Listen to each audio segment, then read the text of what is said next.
हनुमान और राम का मिलन, एक अटूट भक्ति की कहानी। रामायण के सुंदरकांड में हनुमान जी के साहस और देवाधीन कर्म का वर्णन किया गया है।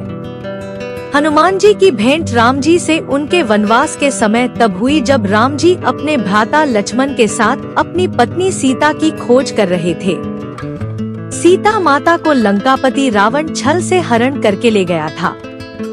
सीता जी को खोजते हुए दोनों भ्राता ऋषिमुख पर्वत के समीप पहुंच गए, जहां सुग्रीव अपने अनुयायियों के साथ अपने ज्येष्ठ भ्राता बाली से छिपकर रहते थे।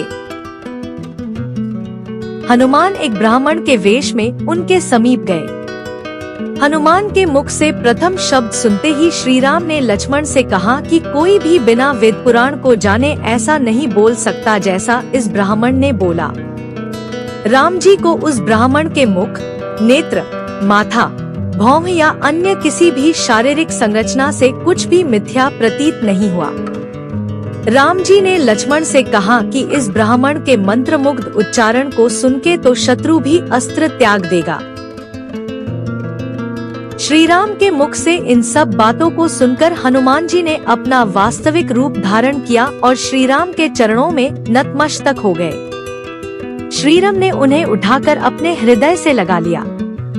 उसी दिन एक भक्त और भगवान का हनुमान और प्रभु राम के रूप में अटूट और अनश्वर मिलन हुआ। तत्पश्चात हनुमान ने श्री राम और सुग्रीव की मित्रता करवाई।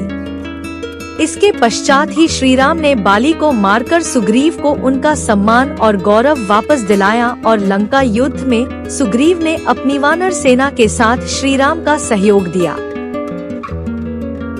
सीता माता की खोज में वानरों का एक दल दक्षिण तट पे पहुंच गया, मगर इतने विशाल सागर को लांघने का साहस किसी में भी नहीं था।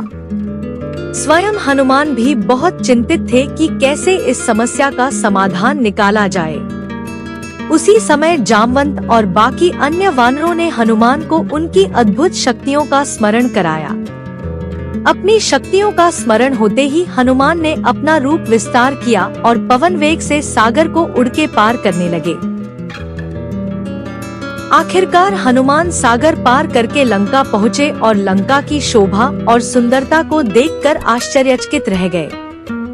और उनके मन में इस बात का दुख भी हुआ कि यदि रावण नहीं माना तो इतनी सुंदर लंका का सर्वनाश हो जाएगा।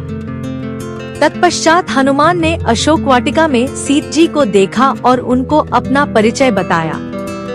साथ ही उन्होंने माता सीता को सांत्वना दी और साथ ही वापस प्रभु श्री राम के